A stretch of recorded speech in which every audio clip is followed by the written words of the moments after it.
बात को टच कर दिया। कौन सा? सिद्ध याजक। कितने थे? एक ही। बोलिए बोलिए। एक ही। फिर से बोले। एक ही। ठीक है, सिद्ध याजक कितने थे? एक ही। ठीक है, फिर सिद्ध जगह एक ही। क्योंकि जाजक जो था वो ब्लड को एक जगह पे लेके जाता था, लेकिन जमीन के ऊपर जितनी जगह थी वो तो चेंज होती गई, क्योंकि जैसे जाजक चेंज हो गया वैसे जगह भी चेंज होती गई। अब जाजक भी नहीं बदलेगा, जगह भी नहीं बदलेगी। जाजक भी स्थिर और जगह भी स्थिर। ठीक है। तीसरी बात, सिद्ध कुर्बानी। कुर्बानी क्या होती है? लहू को लेके जाना। जब कुर्बान कोई चीज कर दी जाती है उसका ब्लड। तो जो उसका लहू होता है वही तो कुर्बानी को दिखाता है। और जाजिक जो होता था, जमीनी जाजिक जो होता था वो लहू को लेता था। वो लहू पक्षी का भी हो सकता है, इसलिए कुर्बानी जो है वो लहू को दिखाती है, ना कि वो पक्षी को दिखाती है, ना कि वो जानवर को दिखाती है, बल्कि पक्षी के लहू को या जानवर के लहू की ओर इशारा करती है। एक सिद्ध कुर्बानी यानी के पवित्र सिद्ध लहू, ना तो पक्षी का था ना जानवरों का। अगर पक्षी का जानवरों का पवित्र लहू होता तो फिर यीशु मसीह को लहू बहाने की जरूरत ना होती। ठीक है, तो हमने सिद्ध कुर्बानी देखी है और लिखा क्या है? एक ही थी। फिर आगे सिद्ध मेमना। कितने? एक ही था। बोलिए बोलिए। एक ही था। सिद्ध मेमना, उसमें कोई झुर्री, कोई दाग, कोई दाग, कोई बीमारी या कोई भी अपहजपन उसके अंदर नजर नहीं आता। इसलिए जब भी आप परमेश्वर को बलिदान चढ़ाते हैं, देखा करो सिद्ध है, उसमें कुछ कमी तो नहीं, कटा फटा तो नहीं, उससे अच्छा बिल्कुल ना चढ़ाओ, बिल्कुल ना चढ़ाओ। खुदा चढ़ावे से खुश नहीं है, बल्कि उसकी आज्ञा का पालन करने से। अगर चढ़ावे से खुश होता तो सौल को राजा होने के लिए रिजेक्ट ना किया जाता। सौल पता है कितना चढ़ावा लेकर आया था खुदा के लिए? ताजे मेमने, ताजे बछड़े, बढ़िया बढ़िया भेंटे परमेश्वर के लिए लेकर आया। परमेश्वर कहता मुझे चाहिए, मुझे तो चाहिए कि तू मेरे वचन की आज्ञा करे। भेंट चढ़ाने से क्या अच्छा है? बलिदान चढ़ाने से क्या अच्छा है? खुदा क्या चाहता है? क्योंकि उसको पता है ये भेंट जो है मेरी पसंद की भेंट नहीं दे सकते। मेरी पसंद की जो भेंट देगा वो हाबिल की तरह, बोलिए हाबिल की तरह क्या हो जाएगा? क्योंकि हाबिल ने कौन सी भेंट दी? पहला फूला। सिद्ध बलिदान, सिद्ध भेंट, और लोगों ने उसे पसंद नहीं किया। ठीक है, सिद्ध मेमना एक ही है। फिर वो आगे पवित्र एक ही है। क्या है वह? पवित्र एक ही। कैसे हम कह सकते हैं वो पवित्र है? यीशु मसीह अपने होठों से अंगीकार किया, कौन मुझ में पाप को साबित कर सकता? व्यभिचार में पकड़ी औरत जब यीशु मसीह के पास लाए, हर कोई अपने हाथ में पत्थर उठाए हुए था, हर कोई उसे सजा देना चाहता था नियम के अनुसार, लेकिन यीशु मसीह के सामने यीशु मसीह की बातों का वो जवाब नहीं दे पाए। यीशु ने कोई बड़ा लेक्चर नहीं दिया, यीशु मसीह ने कोई बड़ी प्रीच नहीं की, सिर्फ यीशु मसीह ने एक बात कही, जिसने पाप नहीं किया ये उसका प्रचार था। और सारे उसके प्रचार से इतने ज्यादा प्रभावित हो गए कि कोई भी औरत को पत्थर मारने की हिम्मत नहीं रख पाया, और हर किसी ने अपने पत्थर को छोड़ा और वहां से कितने लोग रह गए? सिर्फ दो औरत रह गई। एक अशुद्ध था, एक शुद्ध था। अशुद्ध शुद्ध को अशुद्ध नहीं कर पाया, बल्कि शुद्ध जो था उसने अशुद्ध को शुद्ध कर दिया। और उस औरत ने यह कहा कि किसी ने मुझे सजा नहीं दी। यीशु मसीह कहता मैं भी तुझे सजा नहीं देता, आगे से पाप ना करियो। ये सिर्फ वो कह सकता है जिसके अंदर पाप नहीं हो।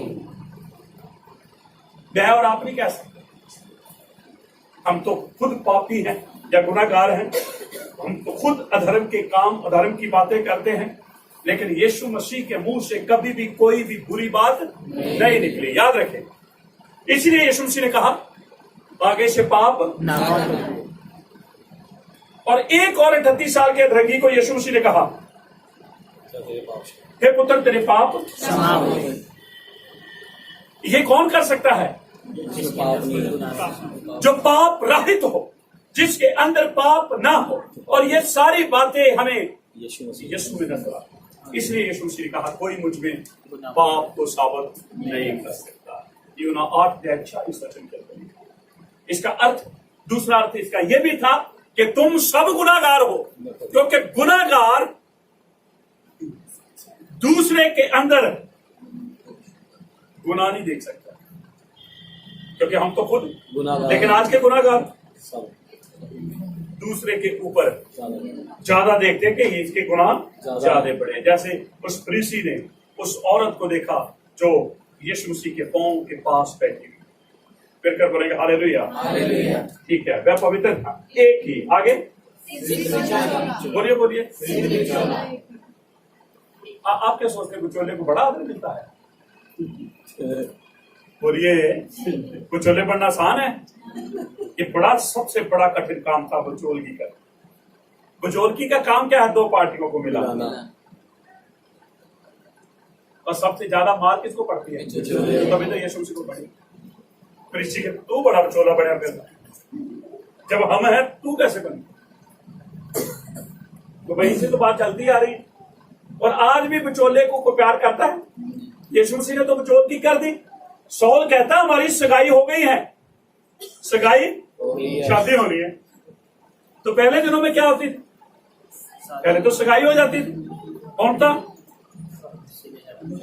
झट मंगनी पट गया। मंगनिया मुंगनिया छटो सीधा की करो।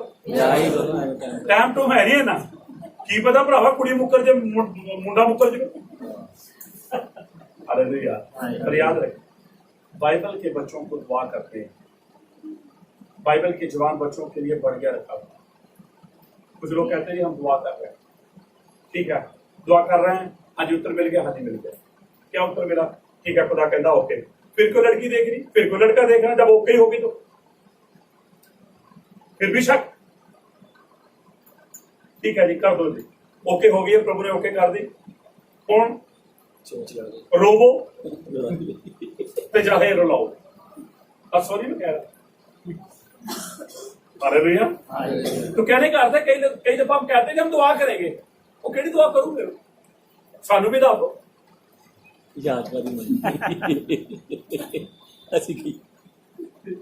सुने, ध्यान से सुने, यीशु मसीह वो बचोला है जो मानव जाति को परमेश्वर के साथ जोड़ रहा है। किसको? मानव जाति को परमेश्वर के साथ। और मैं आपको बताऊं बचोले की कीमत अदा करते हैं, लेकिन आज के बचोले तो झूठ बोल बोल की कीमत अदा करते हैं। यीशु मसीह ने सच बोलकर कीमत अदा की।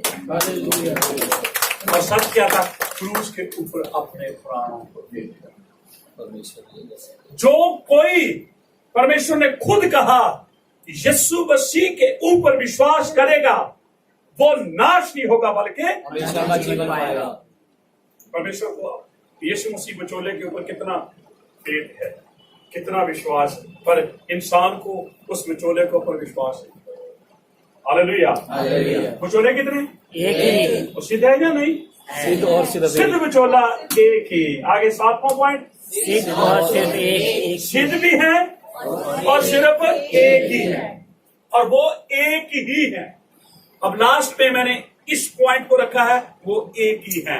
आज उसको भी हम देखेंगे कि वो एक कैसे है। तो आज हम दो बातों के ऊपर गौर करेंगे। कौन कौन से? सिद्ध बिचौला और सिद्ध और सिर्फ एक। सिद्ध और सिर्फ एक। बोलिए, सिद्ध और सिर्फ एक। सिद्ध और सिर्फ एक। फिर से बोले, सिद्ध और सिर्फ एक। फिर से बोले, सिद्ध और सिर्फ एक। एक ही। एक ही। फिर से बोले, एक ही। अब इसको धीरे धीरे करके बोलो। सिद्ध और सिर्फ एक। रुक जाना है। बोलिए बोलिए, सिद्ध और सिर्फ एक। फिर से, सिद्ध और सिर्फ एक। एक ही। एक ही है। हालेलुया। हालेलुया। कोई देर कोई 2.5, कोई 3, कोई 4, कोई 5, 100 नहीं है। कितने हैं? एक। बोलिए बोलिए कितने हैं? शाबाश, ठीक है।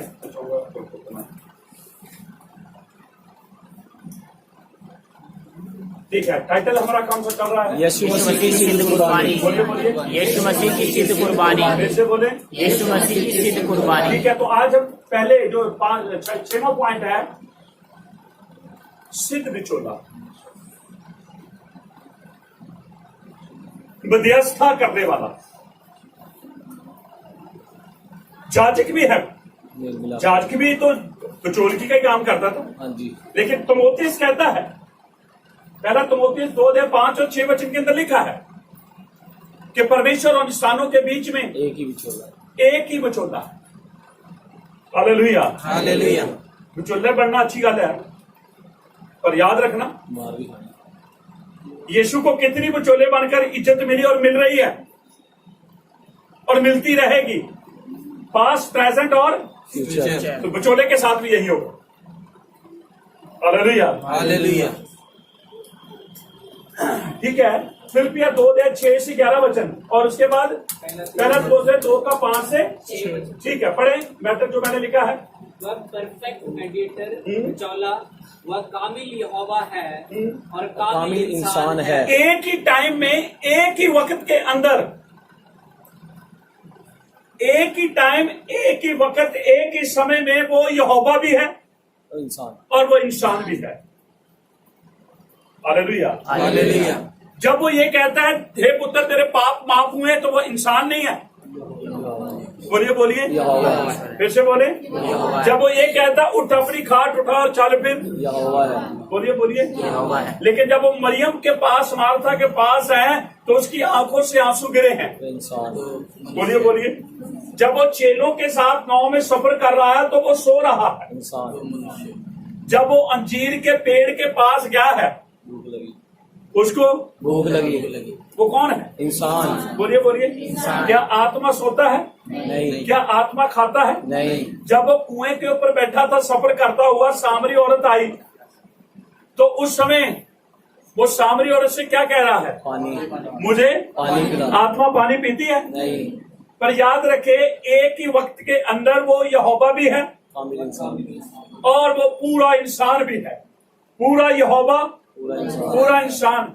जब आपके ऊपर दुख तकलीफें आती हैं, तो आप यीशु को देखें, वो पूरा इंसान था, ये चीजें उसके ऊपर भी आए। अब इसका हल क्या है?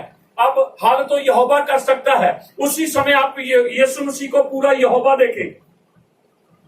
अगर दुखों में आपने यीशु को पूरा इंसान देखा है, तो उस दुखों से छुड़ाने वाला यीशु मसीह पूरा कामिल यहोवा भी है। एक ही वक्त के अंदर दोनों रोल वो अदा करता है।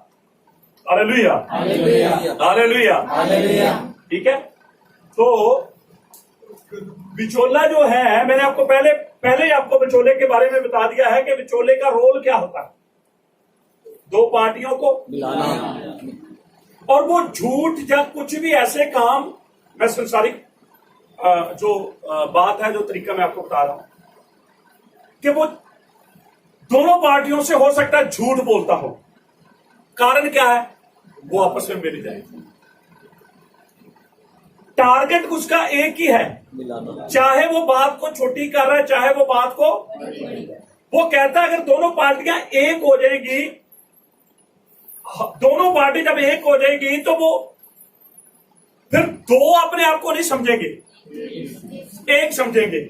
और जब वो एक समझेंगे, फिर उसके बाद उन दोनों की अंडरस्टैंडिंग अपने आप ही हो जाएगी। उसका कोई और टारगेट नहीं होता, और होता भी ऐसे ही है। थोड़े समय के बाद वो दोनों पार्टियां जब मिल जाती हैं, दोनों की अंडरस्टैंडिंग हो जाती है, फिर वो एक हो जाते हैं। लेकिन जब यीशु मसीह ने बिचौलगी की है,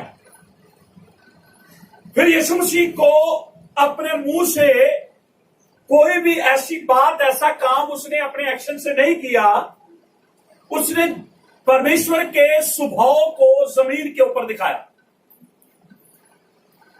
ठीक, पर यीशु मसीह चाहता है कि जब तुम परमेश्वर से मिलना चाहते हो, तो अपने शत्रुओं से बोलिए बोलिए। यीशु मसीह चाहता है कि तुम परमेश्वर से मिलना चाहते हैं तो अपने सताने वालों के लिए।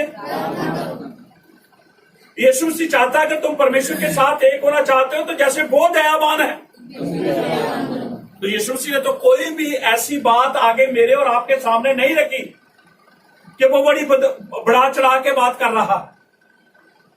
Hallelujah, hallelujah, hallelujah, hallelujah.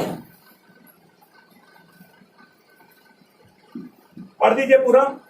वह परफेक्ट वह एक ही वक्त में कामिल यहोवा है और एक ही वक्त में कामिल इंसान है, उसके जैसा और कोई नहीं। वह एक ही में दोनों है, हाँ? इंसान में और कोई नहीं, एक ही वक्त में वो इंसान कोई है और एक ही वक्त में वह यहोवा है। क्या हम संसार के अंदर रहते हुए जिस पीरियड के अंदर हम रह रहे हैं, लोगों के हाथ में संसार है। अब यहां से ही पूरा इस्राइल देख सकते हैं, अब यहां से ही पूरा अमेरिका देख सकते हैं। समझे कि नहीं मेरी बात? इंसान के पास इतनी नॉलेज है, पर इंसान एक वक्त में इंसान ही रहता है। क्या वो यहोवा बन सकता है? नहीं, बोलिए। नहीं, और वो कामिल भी नहीं है। इंसान हम हैं, कामिल इंसान नहीं है। कामिल इंसान बहुत नहीं थे, सिर्फ एक था। कौन? यीशु मसीह एक ही समय में पूरा इंसान और एक ही समय में पूरा यहोवा यहोवा। पर इंसानों में ऐसा कोई भी नहीं है।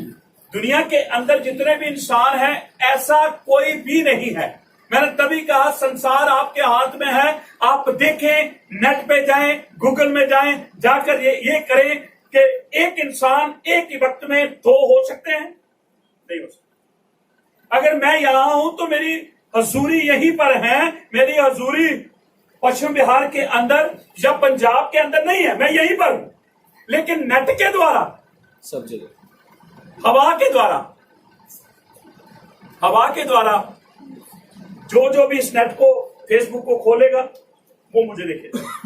किसके द्वारा? नेट के हवा के द्वारा। रुआख हवा को भी बोलते हैं। अगर आत्मा को रुआख बोलते हैं तो हवा को भी रुआख बोलते हैं। देखकर बोलेंगे हालेलुया, हालेलुया। तो याद रखें, यीशु मसीह कामिल विचोला है। एक ही समय में कामिल इंसान है, एक ही समय में कामिल का अर्थ क्या है? परफेक्ट है।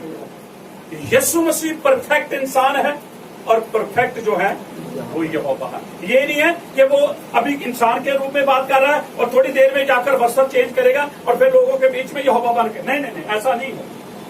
वो एक ही वक्त में, एक ही टाइम में दोनों ही है, इंसान भी है और यहोवा ही। यहोवा भी है। फिर बोलेंगे हालेलुया, हालेलुया। छठी बात, सातवीं बात, यूहन्ना 1:29 और इब्रानिया 2:9। यूहन्ना पहला यूहन्ना 1:2 और 2, ठीक है। वह एक ही है, वह एक ही है। क्योंकि 7 बातों को हम टच करते आ रहे हैं। जादे कितने थे? एक, जगह कितनी थी? एक, कुर्बानियां कितनी थी? एक, मेमने कितने थे? एक, पवित्र जन कितने थे? एक। तो अब उसी एक को हम थोड़ा सा खोल देंगे। एक वक्त में हर जगह पर एक ही। अगर यीशु मसीह यहाँ है, यीशु मसीह अमेरिका में भी है। शब्द की प्रार्थना सभा जहां जहां हो रही है, जहां जहां यीशु मसीह को याद किया जा रहा है, यीशु मसीह वहां एक ही वक्त में हर जगह मौजूद रहने वाला। ठीक है, सुने, प्रकाशित वाक्य जो है वो दर्शनों की किताब है। जब विजन देखने वाले हैं, यूहन्ना लिखा है, जब यूहन्ना आत्मा में आया। किसमें आया? आत्मा में आया। तो खुदा उसे स्वर्ग में ले गया। बॉडी तो यही है, बॉडी कहाँ है? जमीन के ऊपर, पतमस टापू के अंदर जेल में बंद है। और आत्मा में वो स्वर्ग के दर्शन देखते रहे। जब यहोवा यूहन्ना को स्वर्ग का दर्शन दिखा रहा था, उसने क्या दिखाया? एक बद किया हुआ मेमना। क्या दिखाया? एक वध किया हुआ मेमना। लेकिन वो तो खड़ा है। हुआ क्या था? बद का अर्थ क्या है? कत्ल किया हुआ मेमना। कुर्बान किया। कुर्बान किया हुआ मेमना तो खड़ा है। उसके बारे में लिखा उसके 7 सींग है। कितने? 7 सींग। अब मतलब बताओ, कोई मेमना ऐसा देखा जमीन के ऊपर? इसका अर्थ है ये बात किसी बात की ओर इशारा कर रही है। मेमना जो है यीशु मसीह जानवर नहीं है, मेमने की नहीं। मेमना एक ऐसा जानवर है जो अपना बचाव नहीं कर सकता। आपने छोटा सा मेमना, उसके सींग देखे? सींग तो सुरक्षा के लिए होते हैं, उसके तो सींग निकले नहीं। अभी मेमने के पास एक बच्चा भी जा सकता है, मेमने से बच्चे को खतरा नहीं है। मेमने के पास बड़ा भी जा सकता है, बड़े को भी मेमने से खतरा नहीं। और याद रखें, मेमना किसी का भी शिकार हो सकता है। अरे भैया, पर वो शिकार, तो ये मेमने की क्वालिटी है। और ये सारी क्वालिटी हम यीशु मसीह में देखते हैं। बच्चा भी यीशु के पास आ सकता है, जवान भी यीशु के पास आ सकता है।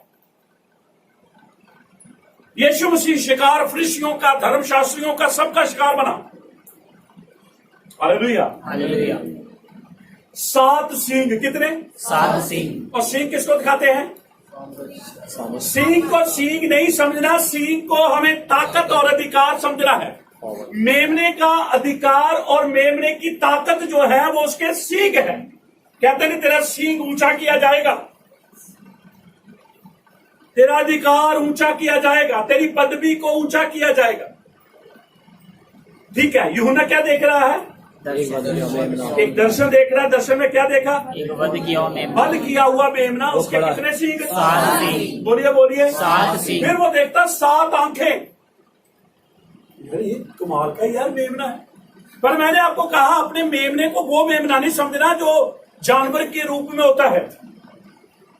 जब मेमने को है, मेमने की क्वालिटियों को देखना है, भोलापन देखना है, उसकी खूबसूरती को देखना है और उसकी मासूमियत को देखना है।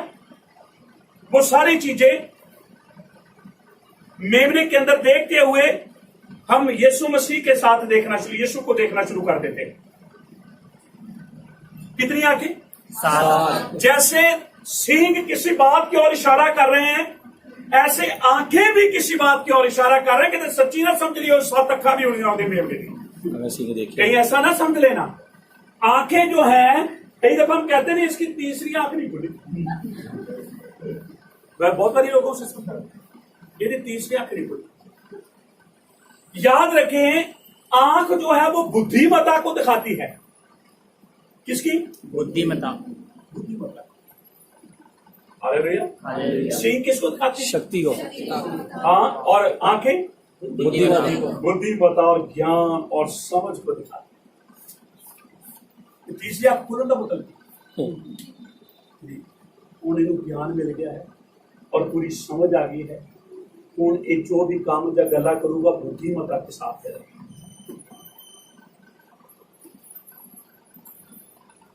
7 सींग, 7 आंखें, 7 आत्माएं।